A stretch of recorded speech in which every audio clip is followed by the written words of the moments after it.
نن محترمو د جمعې شپه ده او د جمعې په شپه چې څوک دا وظیفه وکړي د جمعې شپه هم ډېره زیاته برکتي ده او دغه رنګه محترمو دا وظیفه دا هم ډېره زیاته د برکت واله ده.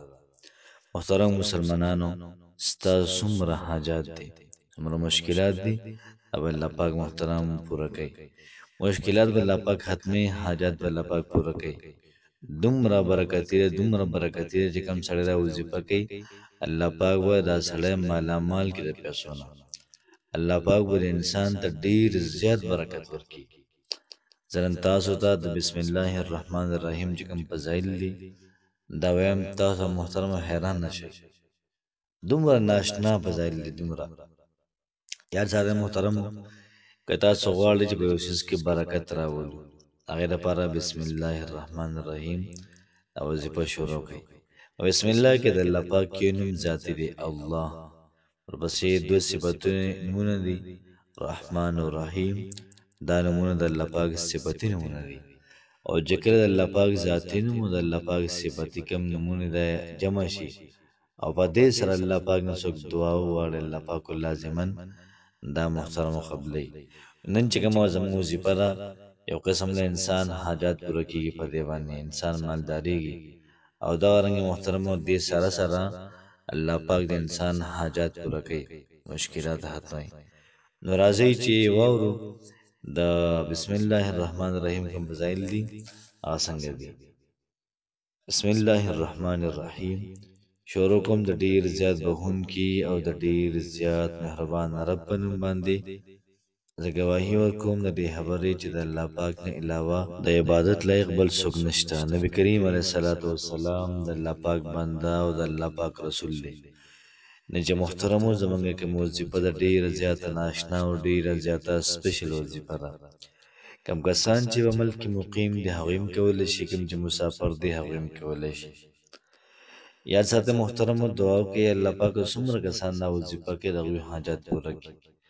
الله پاک څومره کسان دا وظیفه کې مشکلات ختم کړي، څومره کسان دا وظیفه کې ربه د هغوی څومره ضروریات دي د خپلو خزانو پوره کړه، څومره دا حل کې دا وظیفه کې ربه د هغوی هر قسم تکلیف او مشکل دا ختم کړه اور سکون زندگی ورکړه. نو بسم الله الرحمن الرحیم د څومره فضایل دي دا وله په ژوند کې راوله، په ژوند کې وله الله پاک برکت واچوه. محترمو نن چې کومه زموږ وظیفه ده د بسم الله الرحمن الرحیم ډېره زیاته قیمتي او ډېره زیاته عظیم شانه وظیفه ده. په ژوند کې لازماً محترمو دا وظیفه خامخا وکړئ او د ژوند معمول احساس کوئ، انشاءالله العزیز ستا به هر قسم مسله دا به ختمېږي. نبی کریم صلی الله علیه و آله وسلم فرمایي چې بسم الله یو داسې ناشنا غوندې څیز دی ما ته راکړه شوې ده او سلیمان علیه السلام ته ورکړه شوې وه. د پیغمبر علیه السلام او د سلیمان علیه السلام غږ کې لږ فرق و. د ټول نه اول لیکلې بسم الله الرحمن الرحیم دا سلیمان علیه السلام وه او دغه رنګې د ټولو نه اول په خوله باندې ویلې دا نبی کریم صلی الله علیه و آله وسلم وه. نو دومره ناشنا دعا ده چې صرف دو پیغمبرانو ته الله پاک ورکړې وه، باقي نورو پیغمبرانو ته دا نه وه ورکړې. او پیغمبر صلی الله علیه و آله وسلم فرمایي چې کله چې کله بسم الله الرحمن الرحیم نازلېدو و ډېر زیات ناشنا منظر و. په اسمان کې ورېځې دا ودرېدلې، ورېځې روانې دا ودرېدلې. دغه رنګې د سمندر کمې چپې وې دا لږې ساکن شولې ودرېدلې. دغه رنګې د کائنات نظام دا لږ ودرېدو، لږ بدل شو. هر یو څیز خپل خیاط او حساب کتاب دا بدل کړو.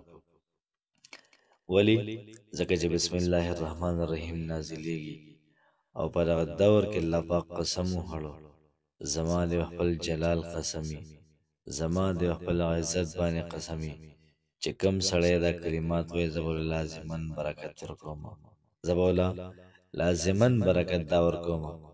محترم مسلمانانو، الله پاک چې قسم خوري او وایي زه برکت ورکوم خامخا به ورکوي.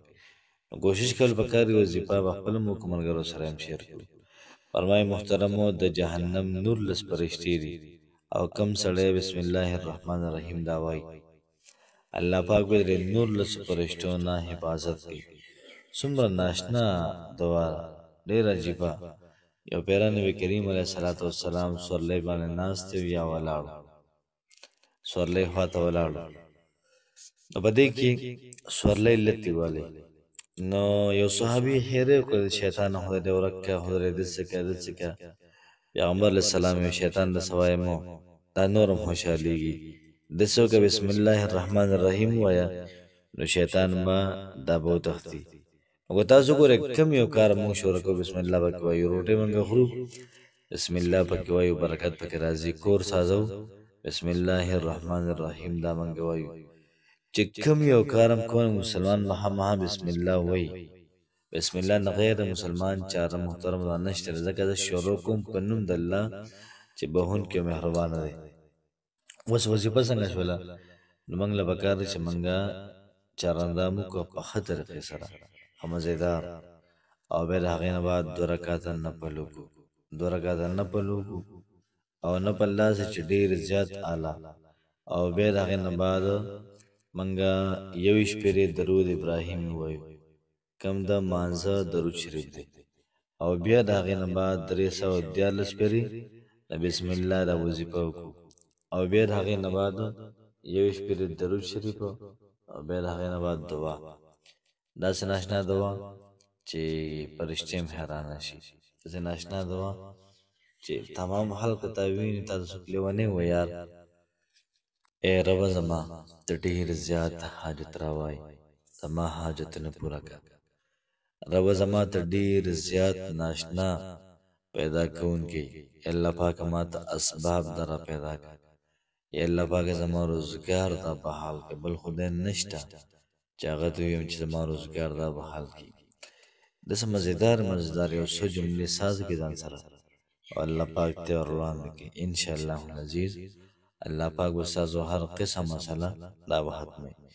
کوشش وکړئ 314 پېرې وظیفه روزانه کوئ، او د ژوند معمول ساز کړئ، ځکه د بسم الله وظیفه ده نو ډېره زیاته پیدا کوي. الله پاک هم خوشحاله آباد ساته. السلام علیکم ورحمة الله وبرکاته.